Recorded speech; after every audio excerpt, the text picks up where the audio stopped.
Good morning! Hi guys! So it's our day 8 and it's moving out day. Ayan, kung nakikita nyo, kakababa lang namin sa Airbnb. Farewell to our Airbnb. Ayan sila, ang dami naming maleta, ang dami naming karga. Lilipat kami today sa Kyoto. So right now, it's 10 a.m., 10 o'clock in the morning. And yung checkout time namin is 10 a.m. So, kaya nasa baba na kami. Mga takot, ma-penalty. Gawin muna namin is maghahanap kami ng brunch. And then we booked Shinkansen bullet train on the way to Kyoto ng 1 p.m. Nakakatawa kasi ang dami naming bagahe. Hindi na kami nagpa-luggage service kasi medyo mahal siya papuntang Kyoto.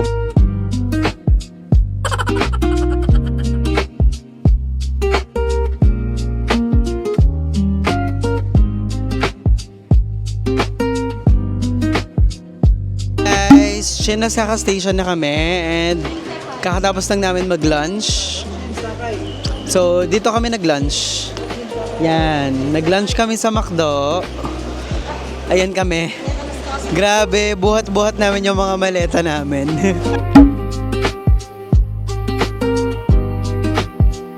Waiting for our train. Shinkansen Rapid Bullet Train. Yung iba naming kasama, nag-elevator sila. So kaming team escalator, we're waiting for them. Ayan. Naka-schedule kami ng 1:06 and it's already 1 p.m. So medyo kinakabahan ako or kami kasi wala pa yung iba naming kasama. But think positive tayo.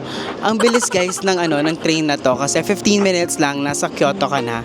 Actually, yung train na to is papuntang Tokyo and then magsa-stop siya sa Kyoto. Let's see, excited to ride the bullet train. Grabe bilis, parang sinerch namin sa Google Maps yung papuntang Kyoto. If magti-train by train kami is 2 hours. Tapos if you ride this bullet train, it will, parang 15 minutes lang, nasa Kyoto ka na.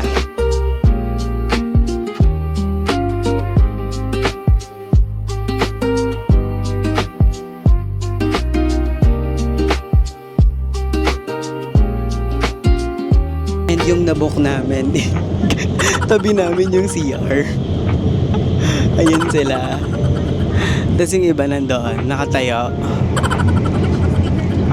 Yung nabook kasi namin is free seating sa Klook, which is mas affordable. But lang naman siya, mabilis lang naman to Kyoto. The first station is Kyoto.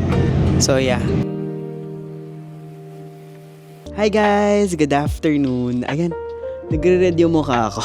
It's already 5:40 p.m. and nakapag-check-in na kami kanina. Tapos nag-rest lang ng konti. Ito kami nagsistay. Smart Place in Kyoto Shiho Horikawa. So ito yung building. Yan. Yan yung pinagsistayan namin.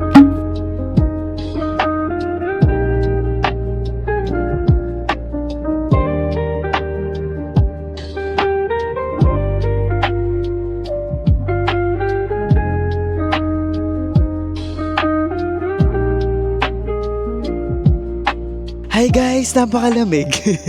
Papunta kami ni Chan sa family cause ang nangyari is magkakaiba kami ng hotel places to stay. So parang nangyari sa malayo kami tapos sila medyo malapit sa isa't isa. So pupunta kami sa kanila ngayon. So, dito yung hotel namin ni Chan sa street na yan. And then paglabas mo dito, may mga convenience store na and cafe, restaurants. Ang lamig! And 7-Eleven yun. So ayan, may 7-Eleven. And then dito na may train station na rin dito. Yan.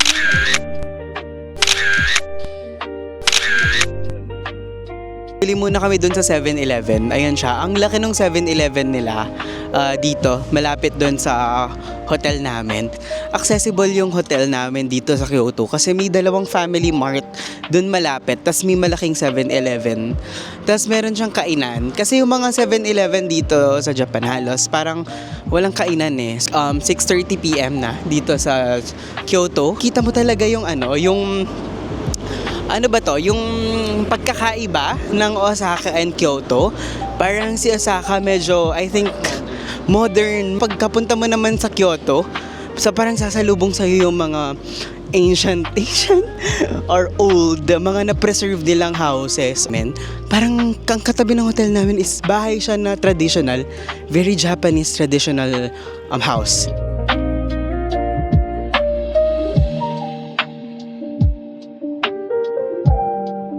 A few moments later. It's already 8 p.m. and nandito kami ngayon sa ramen ramen restaurant. Naghanap ko ng ramen restaurant around the area.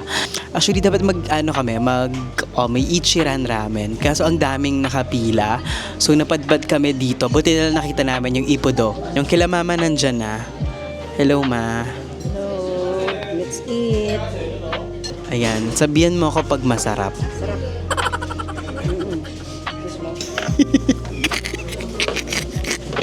Si Chan nag-order siya ng rice tsaka ito. Na para bagang isa siyang dito. Isa siyang nasa laylayan. Ang in-order ko guys is yung classic Shimomaru classic ramen nila. So let's taste. We ordered din guys gyoza. 3 pieces na gyoza. Masarap. Creamy.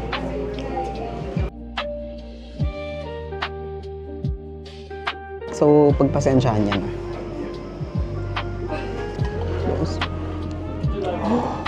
Wow!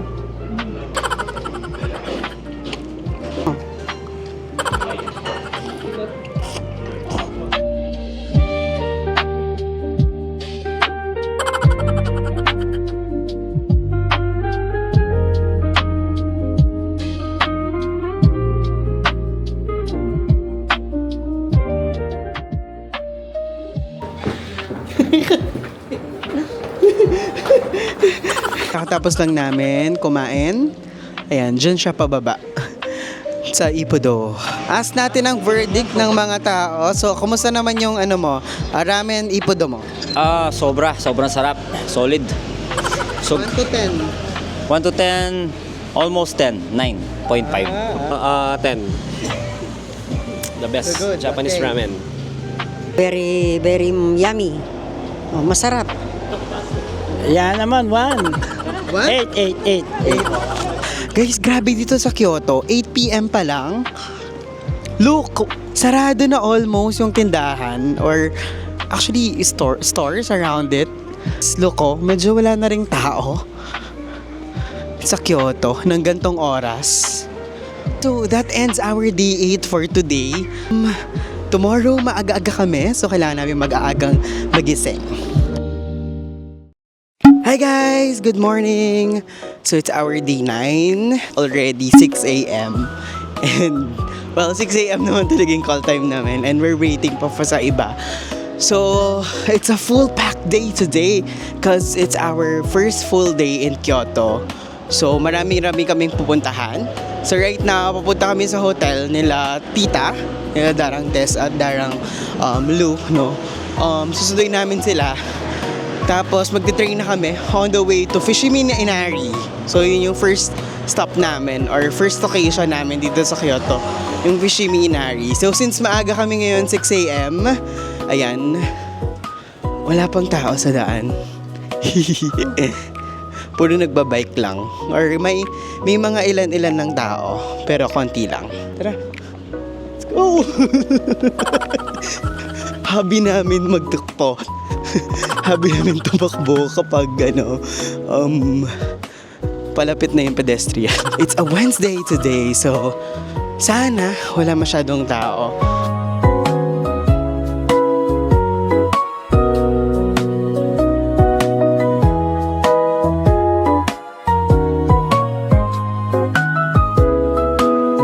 Early morning, kasama na namin sila. Kaya kami maaga ngayon guys is para less yung tao sa Fushimi Inari.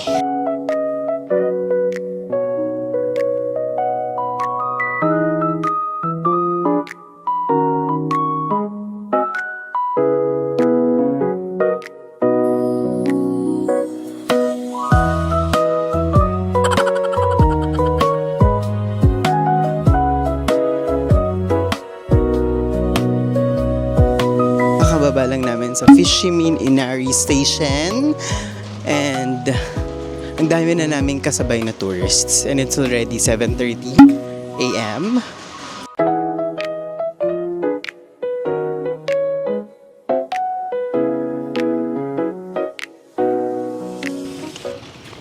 Wow, ito yung first story gate. I think ito yung entrance. Ang aga pa. Lahat ng store sarado pa. You know? Mostly, yung stores dito, wala pang magbubukas.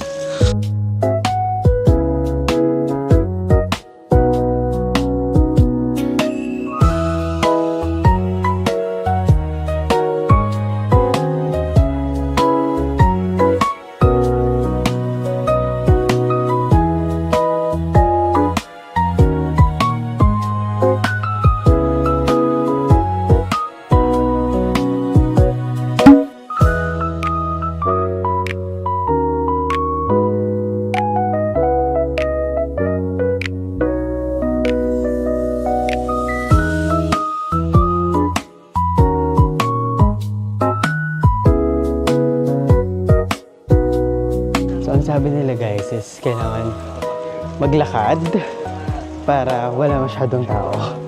So, let's see kung hanggang saan ang kaya nating lakarin.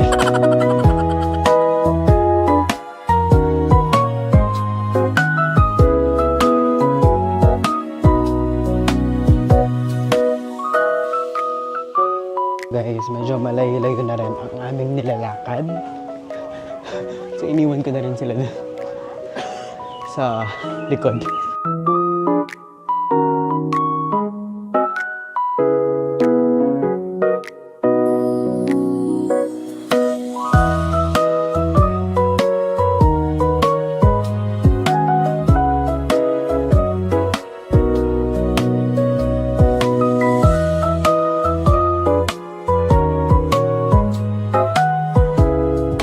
Guys, parang alayin na nilalakad namin. di kami nakahanap ng spot na walang tao.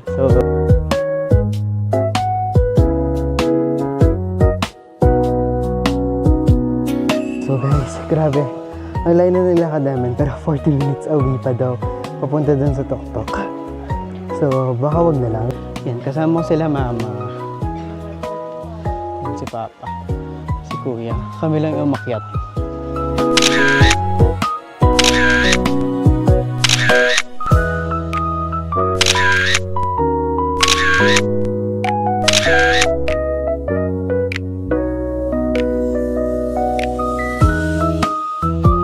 Tapos lang namin, taisha something.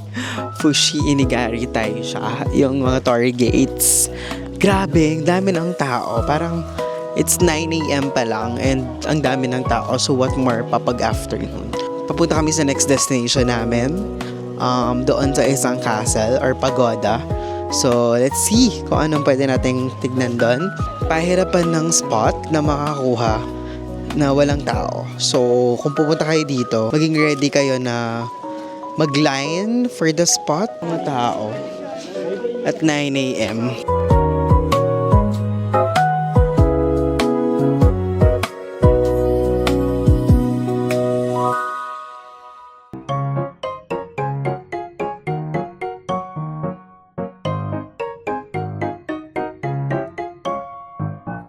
So guys, since sobrang daming tao. Sobrang daming tao sa mga bus. Nagano kami, naglakad. Papunta dun sa next na namin pupuntahan. So guys, pwede kayong mag-rent ng kimono na 3,000 yen. Kasi medyo medyo pricey. So currently, naglalakad kami papunta dun sa temple. So mga 30 minutes yung nilakad na. Pagod na. Ayan si Dudes. Yan yung saganda. Yan yung sagandara. Grabe yung nilakad namin. Ang layo. Tapos ang tarik. Wow! Sobrang tarik. Sobrang taas ng inakyat na.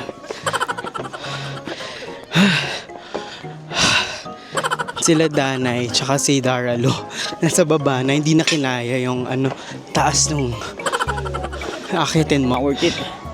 Ha? Worth it. Sobrang pagod na. Nain sila mama. Ito yung pupuntahan mo sa taas. Hindi pa ito yung pinakataas. Guys, hindi pa pala tapos. Yung aakyatin natin. Konti na lang. Konti na lang. Inspiration. Mas marami na rin yung tao.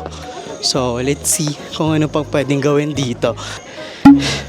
Ito na yung main temple.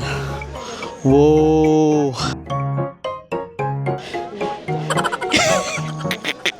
Nag-aaway na naman po sila.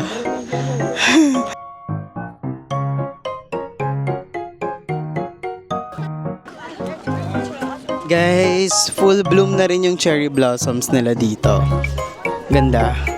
Ayan, si Mama. Mother, Ma.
A few moments later.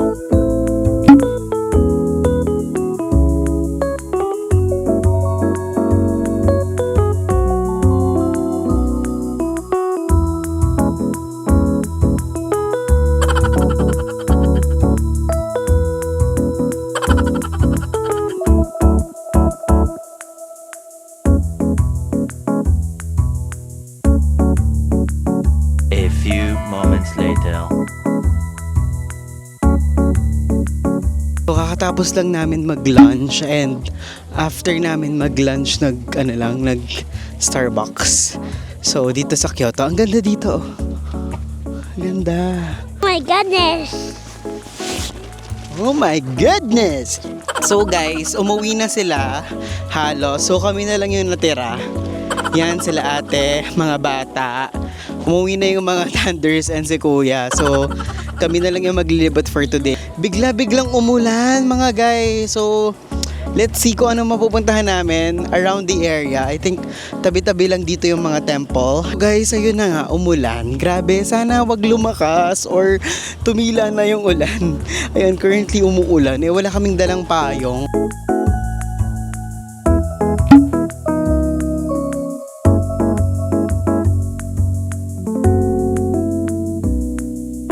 We just arrived here sa Kodaiji Zen Temple. Meron siyang entrance fee.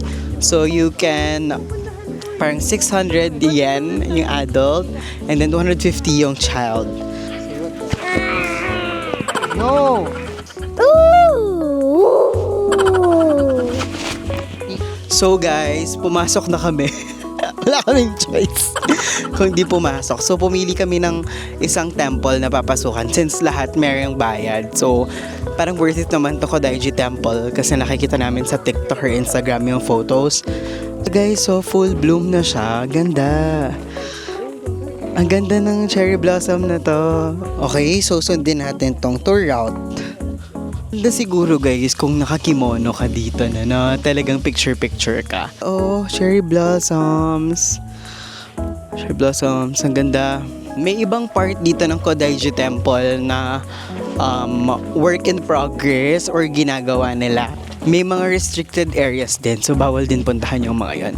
Guys, I think ito yung mga ancient house niya. House nila dati. Hoy, kasya ba dyan? Parang ang liit nito.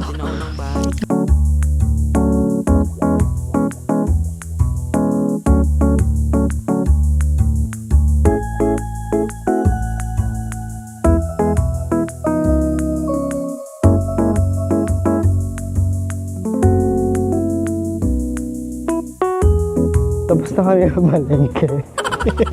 Yan. So tapos na kami mamalengke. Ano nabili mo? Bawal kasi yung sapatos. Ewan ko if nakikita nyo, bawal yung sapatos doon. So, kailangan mo tanggalin, tapos ilagay mo sa plastic yung sapatos mo. So, ayan. Kaya may dala-dala kami plastic. Ganda dito guys, yung view. Wow! Ito yung cherry blossom na, ang ganda. Tapos, full bloom! Tapos yun yung ano nila, prayer room. So, papasok tayo dito. Ito yung Kaisandok. Kaisandok. Oh, I think guys, meron din silang restaurant dito. So, yeah. Japanese green tea and sweet, 800 yen. Ganito yung ano niya. Ganito yung lalagyan niya. Dito nga po natin makikita ang nag-iisang bamboo grove dito. Baka pwede kang lumapit, no? Isa to sa mga inaabangan, no, ng ating bansa ngayon na malaman natin ang importansya ng mga bamboo, no, sa ating bayan, no. Isa to sa mga hindi nagpapalaganap ng fake news.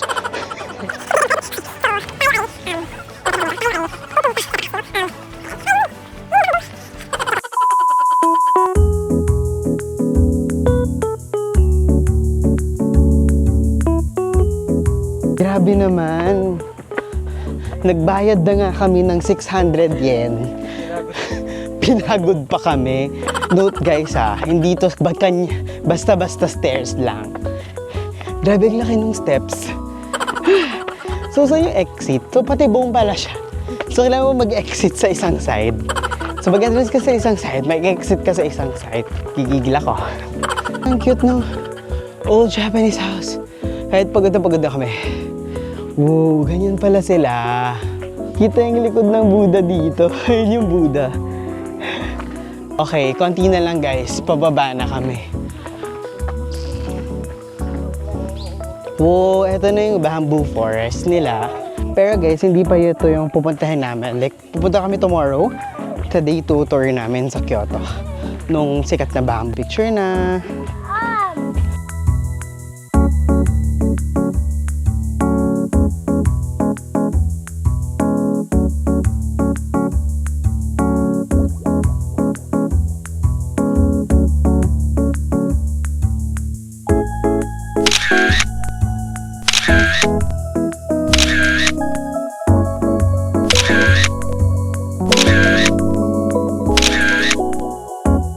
Lang yung pinuntahan namin dito.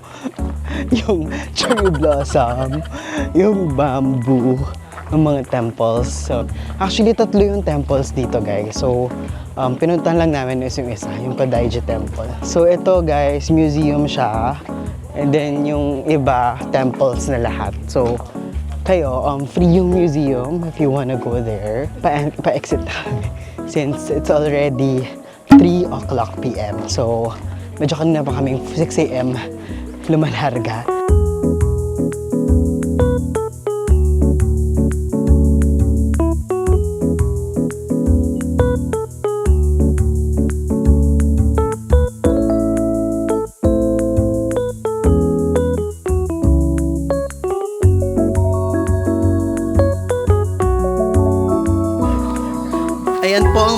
plan buhay.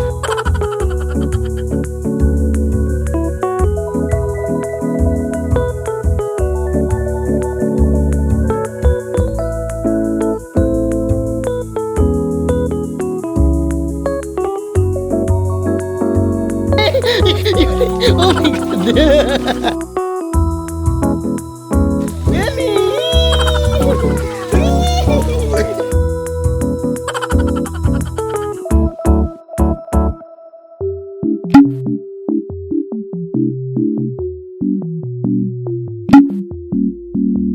Guys, kakarating na namin dito sa may Gion or Gion part. Ito pala yung nagtitrending, talaga naman nagtitrending dito sa Instagram. Daming tao. Look. Pero ang daming tao ah. So sabi nila guys, bridge to. So parang nandito yung mga cherry blossom trees na talaga namang buhay na buhay at hinog na hinog.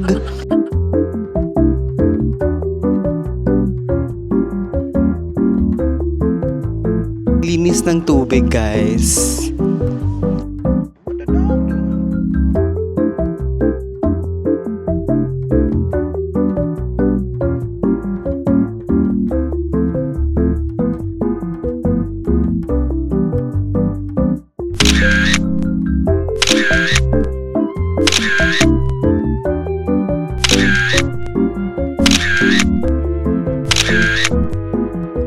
So guys, ang cute ni Lolo. Pinipicturean niya yung mga tourists dito.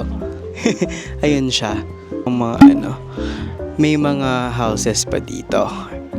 Na near the bridge. I think houses or restaurant din tong mga to. Ito yung Sakura. Dami tao dun, oh. Si Ganda!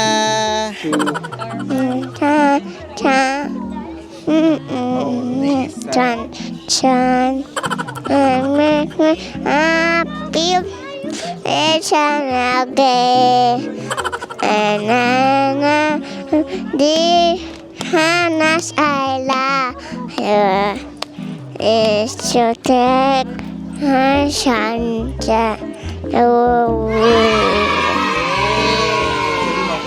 So wala lang. So paswertihan na lang sa picture talaga kasi sobrang daming tao eh. Tapos guys, ang weird ng panahon kasi kanina 'di ba, sobrang like umulan tapos ang lamig. Tapos ngayon naman ang init. Kasama po akong gangster.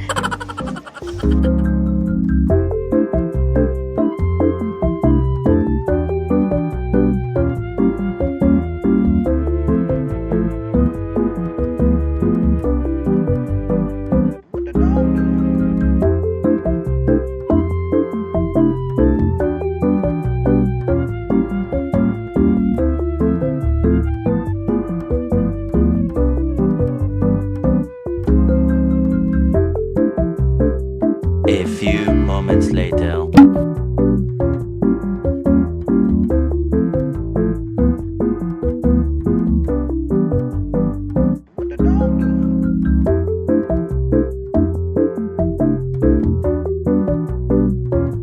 Guys, we are at Ishinari Market. Para pala siyang Dotonbori ng Kyoto. Ang dami ring shops, ang daming pwedeng kainan, shoes, pero mas chill. Walang gaanong tao. Kung gaano ka chill. So, time check, it's already 5:30 PM and balak na naming mag-dinner. Hindi ko pwede natin kainin. Hanap tayo ng kainan dito. Good na rin yan. Si Hello Kitty Jollibee. Si Dragon Ball parang hindi napapagod. Kasi meron siyang Pokemon sa loob ng tiyan niya. Ito po yung may Pokemon sa loob ng tiyan. Ilabas mo na ang Pokemon.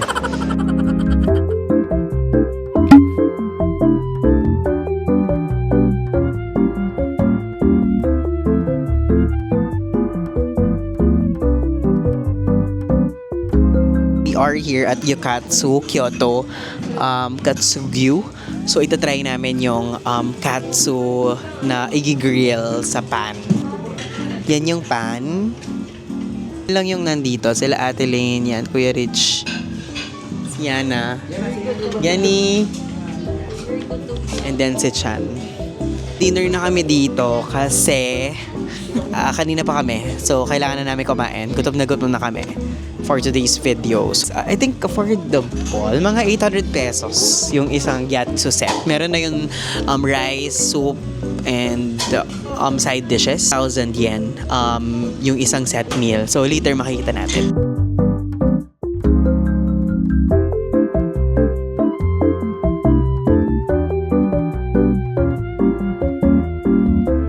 So guys, nasa harap kami kung saan siya piniprepare. Yan si ate.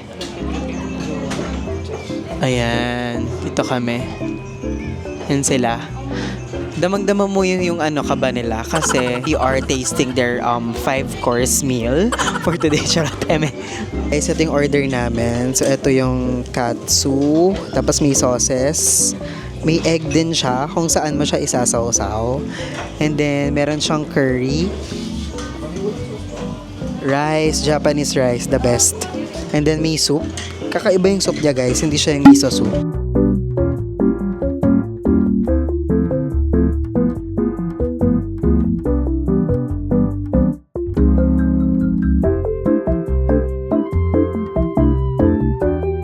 Okay, let's taste test. Lo, luto na. Luto na ba siya nito? Ito sa egg. With the egg.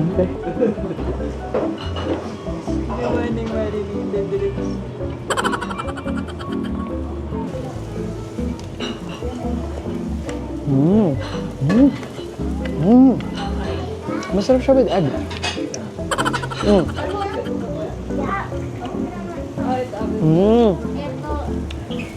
Kakaiba din yung soup nila, guys.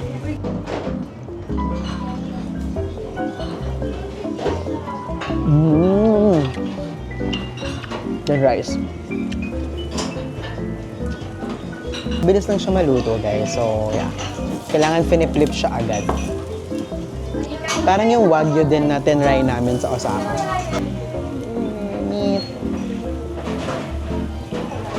Yummy! Sarap niya.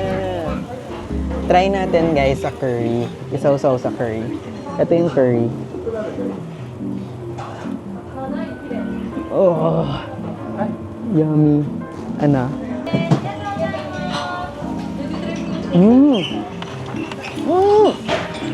I love curry. Masarap. A few moments later. Time check. It's already 6:30 p.m. and kakatapos lang din namin mag-dinner. So we're walking around the area. Hindi ko kabisado tong street na to. But walking distance lang siya sa hotel namin. That ends our day. Day 9 for today's video.